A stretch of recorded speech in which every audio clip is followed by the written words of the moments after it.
আপনার সাথে এভাবে কথা বলতে আমাদেরও ভালো লাগে না জ্যোতিষবীর, কিন্তু বুঝতেই তো পারছেন কোনো কারণে এই বিবাহ যদি বন্ধ হয়ে যায় তা মোটেও সুখের হবে না।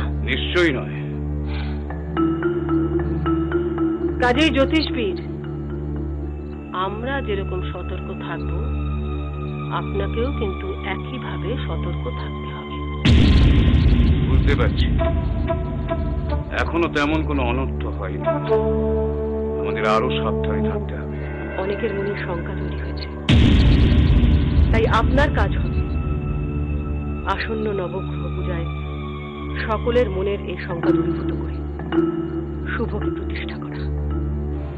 কি সমৃদ্ধি, ভয় করছে না তো। স্বামীর কাছে স্ত্রী হেরে গেলে তো কোনো লজ্জা নেই রানীমা।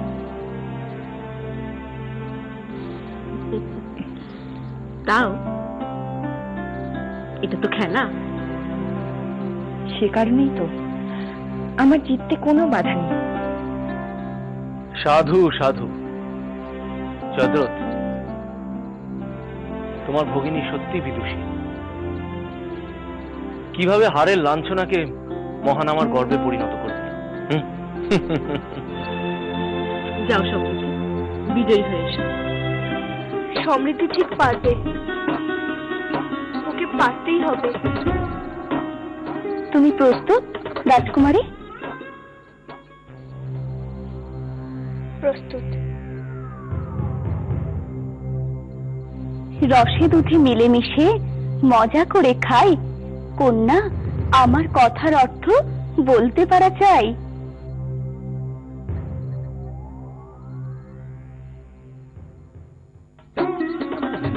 রসমালাই। বাহ, খুব সুন্দর। বাহ, সাধু সাধু। ফুল হয়ে জন্মায় সে, কিন্তু ভাবে ফল, দাঁতের ব্যথা রান্নায় সমান তার চল। বলো দেখি রাজকুমারী, কি সেই জিনিস? হে ভগবান, এ তো খুবই কঠিন হিয়ালি। আপনি কি পারবেন উত্তর দিতে? এই তো কঠিন প্রশ্ন, ওকে আরেকটু সময় দেওয়া হোক।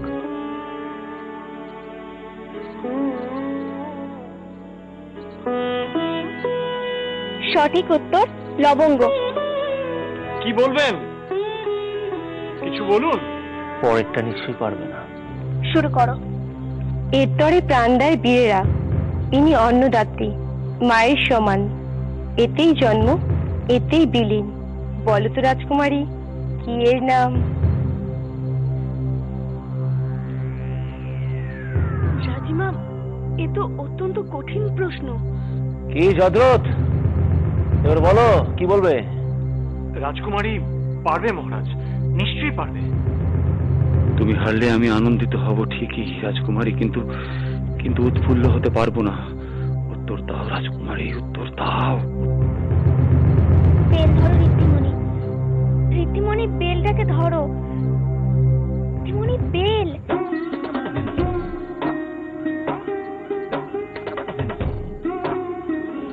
সঠিক উত্তর বেল।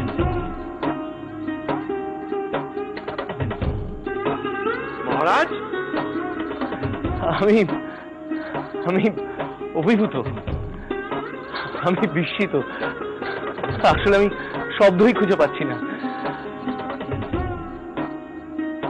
এই বিবাহ থেকে একটা কথা আমার কাছে পরিষ্কার হয়ে গেল রাজিমা।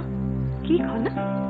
একজন নারী তার শ্বশুর বাড়ি থেকে যতই ভালোবাসা সম্মান আদর পাক না কেন, আমি কখনো বিবাহ করব না রাজিমা, কখনো না। আমি আমার বাবা মা সিংহলকে ছেড়ে কখনো যাব না। তোমাকে একটা কথা বলি, তুমি না চাইলেও বিবাহ তো তোমাকে করতেই হবে, কারণ নারীর জীবনে একটু অনস্বীকার্য। আমি জানি না আমার ক্ষেত্রে এই পরিবর্তন ভালো না খারাপ, কি ডেকে আনবে?